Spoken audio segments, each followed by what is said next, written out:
Hello everyone. This week we will be talking about desktop and server operating system vulnerabilities. So in the chapter you're going to read, it's going to talk about Windows and Linux operating systems, where you're going to identify specific vulnerabilities and talk about ways you can fix them. And you're going to explain some techniques that are used to harden various operating systems. But again, this chapter focuses on Windows and Linux. So Windows operating system vulnerabilities, up until recently, Windows was always pretty much the number one attacked operating system. It wasn't until at the end of 2019, beginning of 2020, where Mac OS systems have been the number one operating system for 0 days and for new vulnerabilities.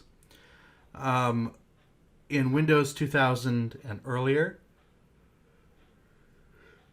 these were extremely vulnerable systems. Again, it was built during a time when security was very much an afterthought.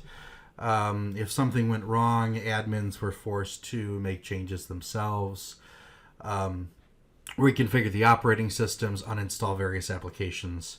Ever since Windows 2000, bringing on Windows NT Core, porting that from the enterprise OSs into the consumer OSs, and then especially with the onset of Windows Vista. I know here it talks about Windows 10, Windows 8, etc. But with the onset of Windows Vista, there was a push to disable unnecessary services, encourage disable by default. Windows Server 2012 and 2012 R2 really pushed that, where you have to turn on features and roles explicitly. Now, what does that do? It lowers your overall attack surface. You need to be very specific and have intent as to what a specific server or desktop is going to do.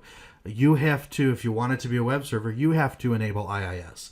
It's off by default. If you want it to respond to ping or to on the client operating system, you have to enable that. If you want Telnet, you have to install it. So by turning it off by default, it avoids potentially vulnerable applications from running when they're never being used. It just, again, decreases the overall attack surface. MITRE is a good source for various vulnerabilities. So the CVE site, cve.mitre.org. Here's some various examples of Windows OS vulnerabilities.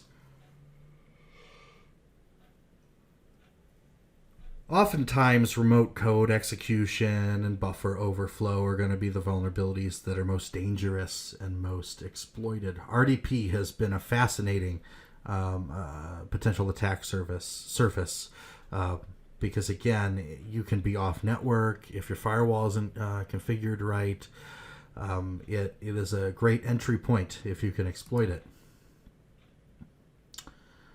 Vulnerabilities are complex, and oftentimes when we talked about programming, this requires you to be good at math, to be good at programming, to understand how programs are both interpreted by interpreters and compiled into machine code and machine language, an understanding of assembly, understanding how to read out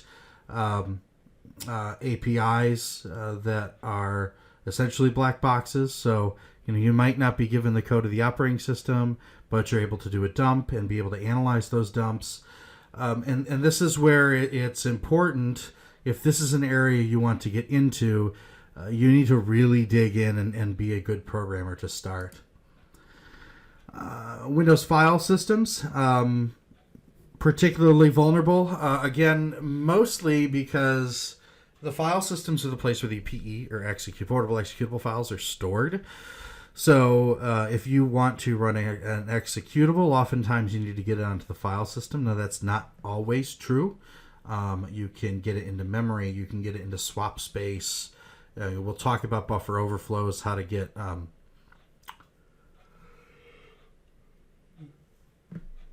how to get executable code onto a system through other means rather than just running an executable file. But the classic way of doing it is getting a nefarious executable file onto the file system and running it.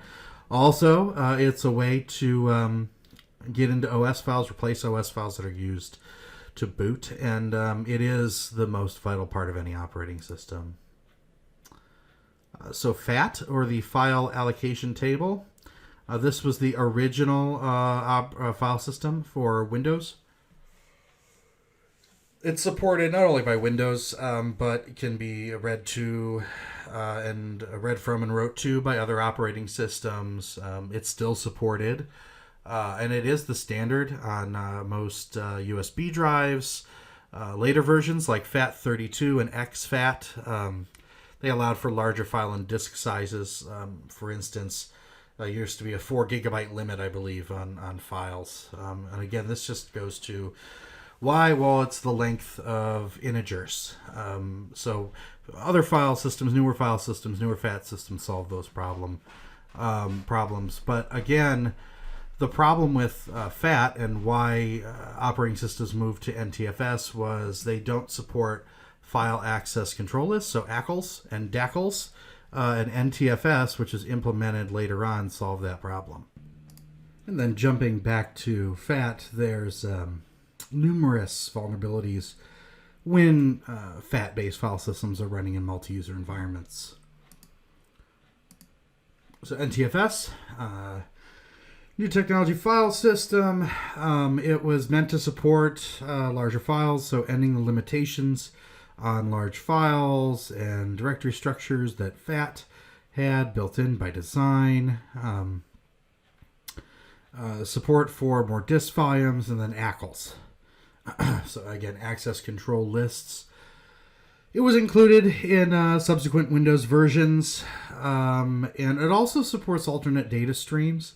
So it's another stream of information that hides behind files that doesn't affect the function or size of another file. So for instance, if you had a file that was 4K in size and you could add another 2K of ADS, the file would still report as 4K. And this has often been used to, again, hide information or as a vector for an exploit. And there's several detection methods for alternate data streams. RPCs, or remote procedure call. This allows a program on one computer to run code on a remote computer. RPC is one of the most exploited of the potential vulnerabilities. Just the design of, hey, I can execute code on a remote machine. What will it take for me to enable this and bypass any authentication or authorization mechanisms? RPC is really great for that. If you're an attacker. Configure was one of the worms that really exploited RPC. And Microsoft offers its baseline security analyzer, and it helps look at the settings on a system, client, or server, and determine if that system is vulnerable due to an RPC-related issue, any known patches that aren't implemented on the PC, etc., etc. NetBIOS, we talked about this before. NetBIOS isn't a protocol, but it interfaces to network protocols. NetBIOS has also is related to NetBEUI, NetBIOS Extended User Interface. And what it does is it links together NetBIOS with TCP/IP. NBT is NetBIOS just over TCP. So systems that are running newer versions of Windows don't use NetBIOS, but it's still used on previous versions of Windows to share files and resources. And it's usually still enabled, and it's enabled for backward compatibility. And it's one, unfortunately, many applications rely upon it. So just shutting it off might have problems in your enterprise, and typically you have to work around it through firewall settings, proper network configurations to keep it constrained to your network. But again, if you leave it open, you leave yourself exposed.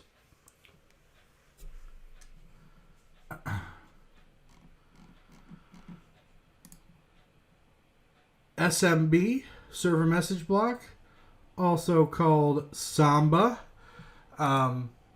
This is used to share files as well. So in Windows, you'll be familiar with it as SMB. On Linux, like I said, it's known, or the implementation of a similar protocol, Samba.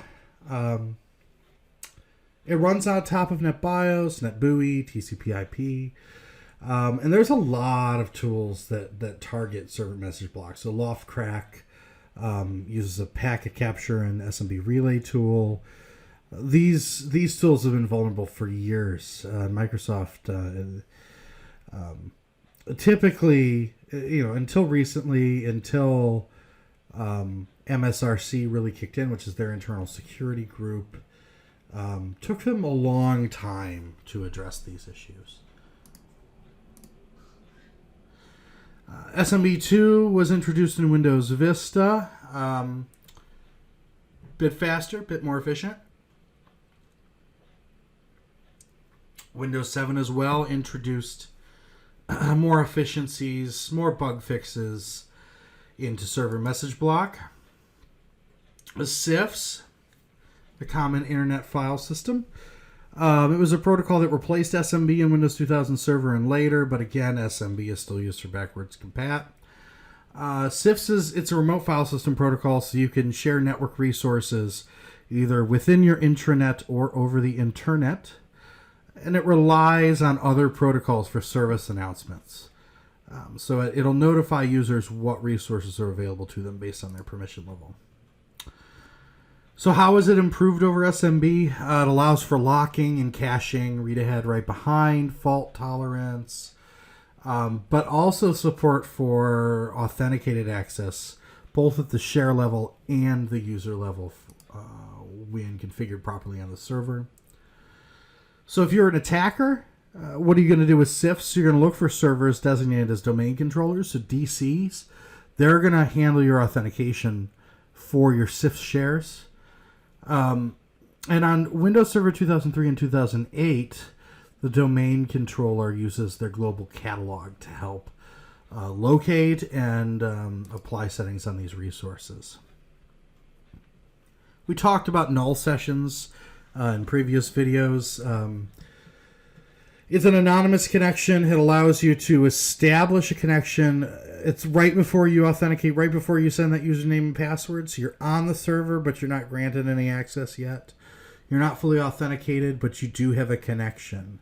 And oftentimes in older operating system, this allowed you to display what users are on the systems, the groups, the shares, and the passwords. Now, again, older Windows systems allow for null sessions, but this has pretty much been quashed in newer versions. If you're going and poking around a network, you're going to want to check what versions of Windows are out there, because who knows? Maybe you have a version of Windows that hasn't been properly patched, isn't supported, and still has null sessions. And again, you can use this to enumerate potential vulnerabilities in NetBIOS. IIS, always a target. Internet Information Services, so it's Microsoft's answer to Apache. It hosts websites. Older versions of IIS 4, 5, and 6. Man, if you're running those and you're subject to an attack, watch out. You need to make sure that these systems are patched. Later versions of IIS have more security in place by default. They are locked down, but prior versions of IIS were extremely open and open by default, so you had to make sure you knew what you were doing when you configured those servers. Microsoft SQL Server. Newer versions of MS SQL are pretty darn secure, but older versions have a lot of vulnerabilities. You had, so SA and SQL Server, oftentimes you have two types of logins. You have your Windows login, so that's the login that's on the machine. So you can access a login through a domain. You can access a login on a specific machine. or you can have logins specific to SQL Server. One of those is SA. That's basically your global admin account. But in previous versions, there was the null system administrator password. It basically allowed you to access SA with a blank password and give you admin access. Buffer overflows are always fun. This is where it pays to be a programmer in the field. Essentially, if you're looking for a vulnerability, if you're searching to exploit a specific operating system, you're going to want to look for things such as buffer overflows in order to drop your exploit in and run it on a machine. Now, what's a buffer overflow? Let's say you have a variable in memory and it's allocated, it's a string, it's allocated 4K, but due to the way the program is written, it writes outside of that 4K boundary. And let's say right outside of that boundary is an executable block in memory. That is a potential area where you could now write your 4K of string and then overflow that 4K, and beyond that 4K boundary, drop some executable code that the operating system during other code flows, during other segments of the program would eventually hit and run. And that's where you can basically, so outside of that 4K, you could drop in a piece of code that says, hey, run this application. It's a PE file I've set on my file system. C and C++ don't have built-in protection against overwriting data in memory. There's protections that have been built into operating systems. Certain blocks in memory that aren't marked as execute. For instance, DEP, data execution prevention, will prevent memories not marked as executable data to be from running as executable data. But long story short, you want to make sure your programs don't allow for buffer overflows in the first place. But if you are searching for vulnerabilities, this is a great place to look, because oftentimes applications are thousands and tens of thousands and hundreds of thousands lines of code, and checking every single line and making sure that it doesn't contain a buffer overflow is difficult. Finding every bug is near impossible. So, great place to look. Passwords and authentication. Ultimately, this goes down to the easiest way to get on a network is through human beings, because they use really horrible passwords. You can put in whatever policy you have in place, but people are going to find a way to put in horrible passwords. You say, oh, you have to have an uppercase letter and a lowercase letter, and they're going to find, fine. I'll use uppercase P password and uppercase P policy with an exclamation point. Like I said, it's I don't know what you can do. I've run many organizations as a CIO, and you can implement policy. You can implement it on the domain level and say you can't even change your password unless it conforms to certain things, and they still come up with stupid passwords. Or they'll take it and they'll write it on a sticky note and stick it on their monitor, and then PR comes by and media comes by and takes a picture of them smiling at their desk, and right behind them is their computer monitor with a sticky note with their password, and a policy isn't going to stop that. So, anyways, we'll skip this. Again, you want to configure everything. Lockouts, thresholds, and durations on the DCs. Let's get back to some things that you can do. Tools for identifying vulnerabilities in Windows. There's lots of tools. Tripwire, Nessus. Talked about Nessus before. Use OpenVAS. If you can't afford Nessus, don't go out and buy it. You don't have to, unless you run your own company or you have lots of money. Maybe you're saving up and you're like, I want to go spend my money on Nessus. Then, go ahead. Whatever you want to do. MBSA, we talked about this before. Baseline Security Analyzer by Microsoft. Takes a system, checks out the various patches, configurations, passwords, gives you a score. Here's an example. You run a scan. It gives you a report. Built-in Windows tools. It checks a lot of these items for you, and again, we'll put it in a report.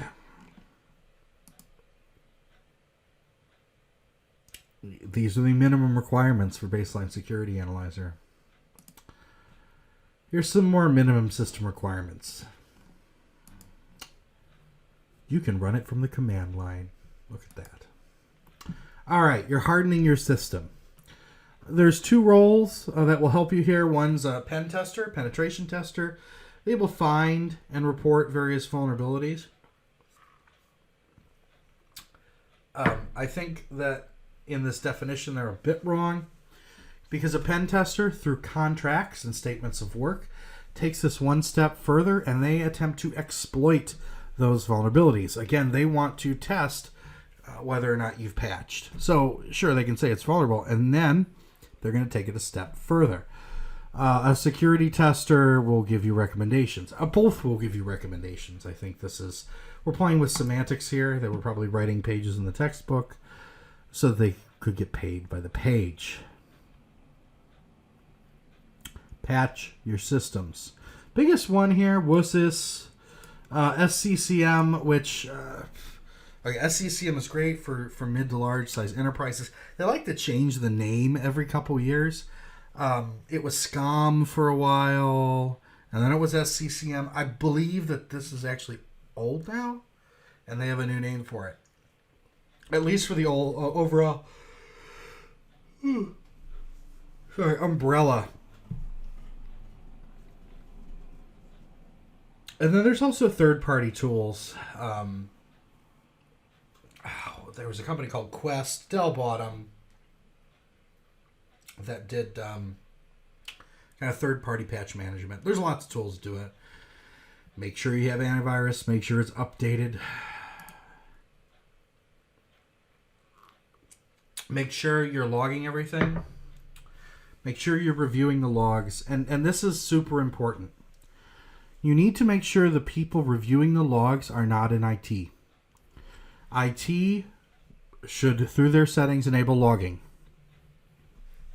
Your auditors, cybersecurity auditors or cybersecurity group, which should not report into the CIO, but should report into the CISO or chief security officer.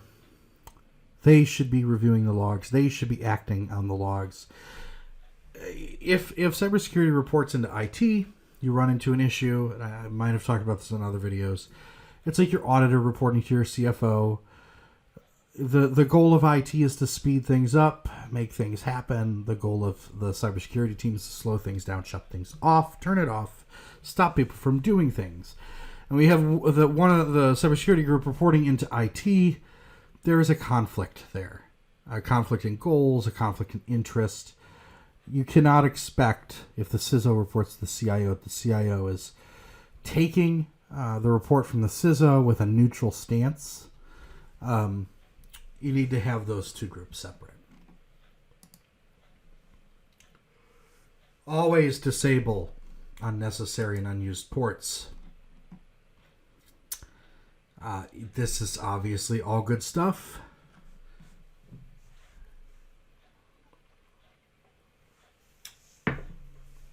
And let me say this, it says on the first point, minimize number of administrative users. A good design, a good practice in IT and in cybersecurity is, let's say you're a cybersecurity engineer. You have a user account that has user access, and then you have a second account that is only turned on when you need administrative access. But your account isn't actually the administrator. That's a good practice to follow. Also, maybe it has nothing to do with your name. Let's say I know that you're the cybersecurity administrator. I'm going to go after your account. I'm going to figure out if it's maybe first letter of first name, last name, scheme, and then I know your user account name, and I'm going to go after that. Maybe you have an account, security through obscurity here, that doesn't actually reflect who you are. Network segmentation is good. Delete unused scripts, hidden shares, etc., etc., etc.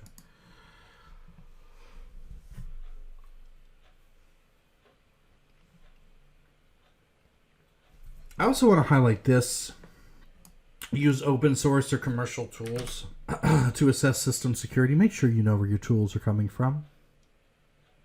Who wrote them? Is it a reputable company? Because that would be completely ironic to run a security tool and have it take down your network. So, use Windows group policies. If you're an enterprise and you aren't, you should be fired from IT. This stuff, these slides, this is baseline, right? You really should be performing cyber risk management techniques, following standard control sets, NIST 853, NIST Cybersecurity Framework, CIS Top 20, ISO 27001 and 27002, SOC 2 Type 1, SOC 2 Type 2, and other industry-specific recommendations. You know, more often than not, the Linux vulnerabilities you're going to find on servers, there's very few large enterprises that actually have all of their end users running on Linux.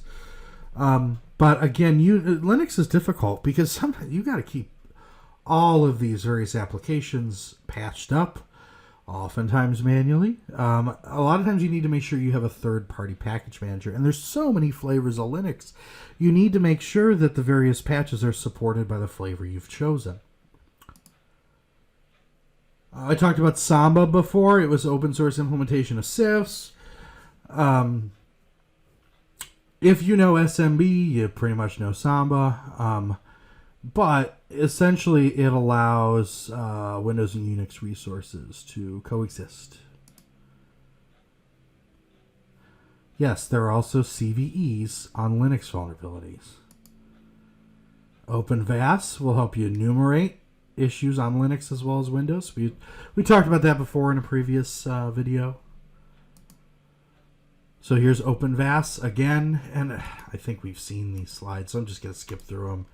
But you've seen OpenVAS. Here, just in case you want to look at them, I will scroll through them slowly so you can pause the video. There we go. There you go. Good. All right, Trojan horses. Again, they're sneaking in there. I don't know why this is checking for Trojan. Why the book wants to talk about this in this way.